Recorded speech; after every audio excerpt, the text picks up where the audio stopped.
Assalamualaikum, anda sedang menonton Sekilas Fakta 25 Julai 2022 bersama dengan saya Nusyah Muhammad Amin.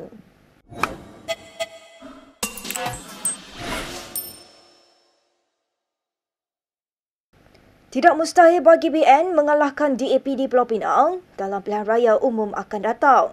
Itu kata timbalan pengerusinya Muhammad Hassan. Ini kerana katanya BN telah berjaya merampas beberapa kubu kuat DAP pada pilihan raya negeri Melaka dan Johor lalu. Bercakap kepada pemberita di Pulau Pinang semalam, Muhammad bagaimanapun mengakui ia bukan sesuatu yang mudah untuk menjatuhkan kerajaan DAP di Pulau Pinang, namun ia bukan sesuatu yang mustahil. Terdahulu, Muhammad menghadiri majlis pelancaran jentera pilihan raya BN Pulau Pinang di Kubang Menerong. Muhammad yang juga timbalan Presiden UMNO mendakwa PH kehilangan beberapa kerusinya kepada BN pada PRN Melaka dan Johor kerana pengundi menyedari mereka ditipu gabungan itu. Untuk rekod, DAP hanya memenangi 4 daripada 8 kerusi yang ditandingi dalam PRN Melaka, manakala mereka kehilangan 4 kerusi dalam PRN Johor. Ketika ditanya mengenai calon BN untuk Ketua Menteri Pulau Pinang pada PRU ke-15, Muhammad berkata perkara itu masih belum diputuskan. Apa yang lebih penting, tegasnya, adalah untuk semua parti komponen BN memulakan persiapan mereka untuk pilihan raya dan menyusun pelan tindakan untuk mengalahkan DAP. Najib Razak sepatutnya mengkaji dahulu keputusan untuk menghentikan bayaran terhadap waris Sultan Sulu ketika menjadi Perdana Menteri, kata Dr. Mahathir Mohamad. Bekas Perdana Menteri itu berkata, walaupun dia menyokong keputusan itu, namun ia dibuat berdasarkan kepada kedudukan Najib sebagai pemimpin kerajaan. Ketika ditemui pemberita di Kuala Lumpur semalam, Mahathir berkata apabila ada perjanjian yang dibuat, ia mesti ditunaikan walaupun membabitkan perkara yang kurang jelas. Ini termasuk serangan ke atas Lahad Datu yang menurut Mahathir tidak diketahui dengan jelas sama ada ia dilakukan oleh keturunan Sultan Sulu atau pihak lain. Sehubungan itu, kata Mahathir, disebabkan tindakan Najib menghentikan bayaran itu, waris Kesultanan Sulu secara berterusan menuntut Sabah di Mahkamah Timbang Tara Antarabangsa. Menurut pengerusi pejuang itu, dia diberitahu keputusan itu juga tidak dirujuk kepada Kabinet dan Dewan Rakyat pada 2013 dan Najib seolah-olah membuat keputusan sendiri. Pewaris Sultan Sulu yang terakhir, Sultan Jamalul Kiram II, menggunakan proses undang-undang antarabangsa dalam usaha menuntut bayaran pajakan tertunggak sebanyak $14.92 bilion untuk Sabah. Proses timbang tara dimulakan sebagai tindak balas kepada Malaysia yang memotong pembayaran pajakan tahunan sebanyak RM5,300 kepada Kesultanan Sulu pada 2013.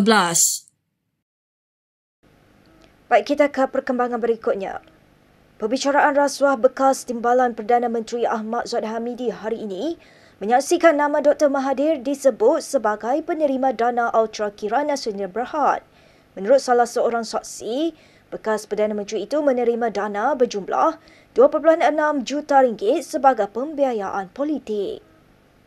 Berita Harian melaporkan, pengurus pentadbiran UKSB David Tan Siong Soon memberitahu Mahkamah Tinggi bahawa dana berkenaan disalurkan kepada Mahathir melalui anak saudaranya dikenali sebagai Rahmat Abu Bakar. Menurut Tan, Mahathir dicadangkan sebagai penerima tidak langsung sumbangan kewangan daripada UKSB, iaitu sebuah syarikat tempatan yang terlibat dalam pemberian kontrak sistem visa asing. Tambah saksi berkenaan, kod nama kedahan digunakan untuk Rahmat dalam buku lejar UKSB itu. Keterangan Tan itu dibuat ketika dia menjawab soalan balas Ahmad Zaidi Zainal yang bertindak selaku peguam bela Ahmad Zahid. Selain Zahid dan Mahathir, beberapa nama lain turut dinamakan dalam lejar tersebut, antaranya Muhyiddin Yassin, Rizal Merikan Naina Merikan, Hishamuddin Husin, Khairi Jamaluddin, Syafiq Abdal dan Anifah Aman.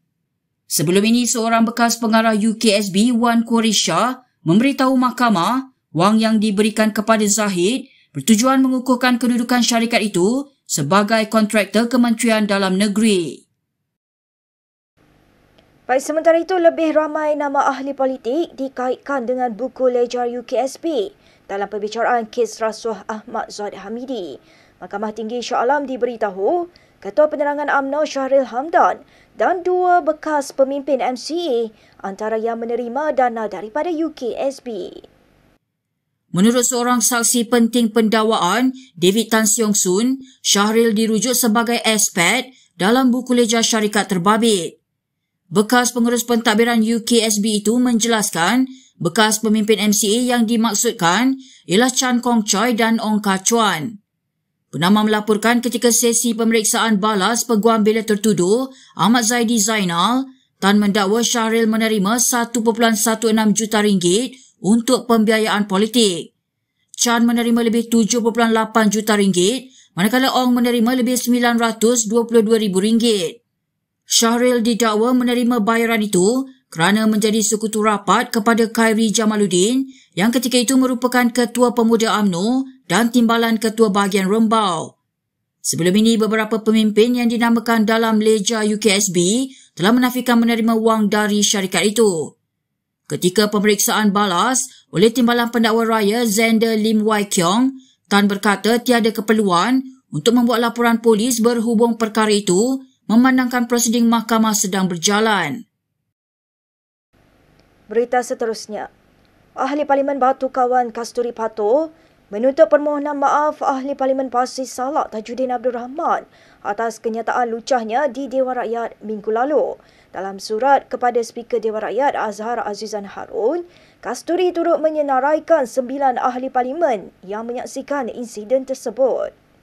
Pada masa itu, Tuan Yang di-Pertua pengurusikan mesyuarat dan hanya melepaskan beliau dengan sekadar amaran sahaja. Saya rasa kecewa dengan keputusan yang telah dibuat dan dengan 9 ahli parlimen yang telah menjadi saksi pada hari itu apabila Yang Berhormat Pasir Salak mengeluarkan kata-kata lucah tersebut semasa mikrofon dia ditutup, menjadi bukti bahawa sama ada dengan mikrofon on atau tidak, maka ia telah berlaku dan ada 9 saksi ahli-ahli parlimen yang telah mendengar dan melihat beliau melakukan perkara terkutuk tersebut. Kekecohan berlaku di Dewan Rakyat pada 20 Julai lalu selepas Tajuddin didakwa mengeluarkan kata-kata menghina terhadap ahli Parlimen Wanita DAP semasa perbahasan RUU anti gangguan seksual. Sementara itu, Timbalan Speaker Muhammad Rashid Hasnun memaklumkan keputusan mengenai tindakan terhadap Tajuddin akan dibuat selewat-lewatnya pada Selasa.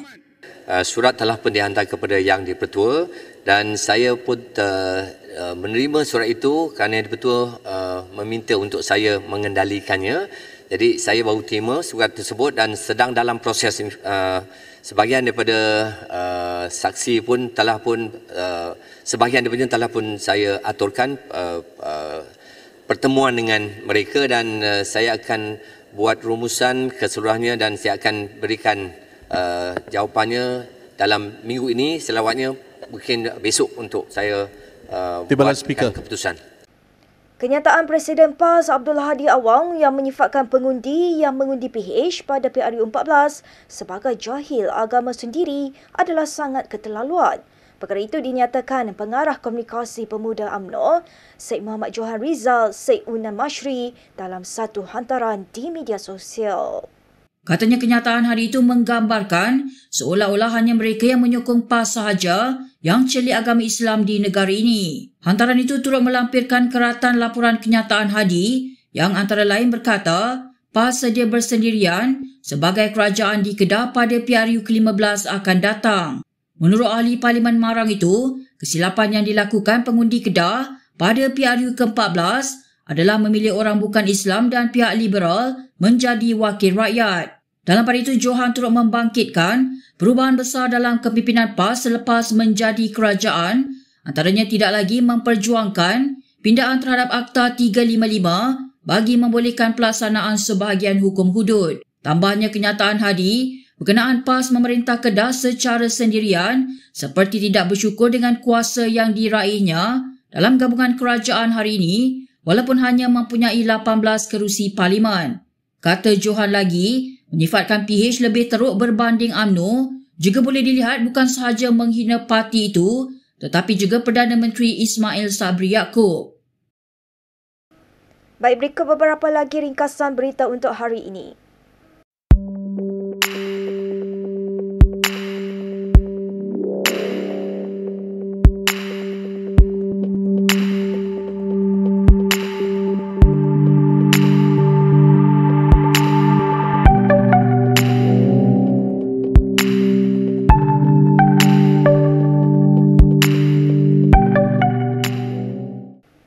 Sekian sahaja daripada saya, Nisha Mama Amin untuk Sekilas Fakta. Untuk lebih banyak berita, anda boleh melayari kinitv.com. Anda juga boleh mengikuti kami di Instagram, Twitter, YouTube dan Facebook. Salam hormat dan jumpa lagi.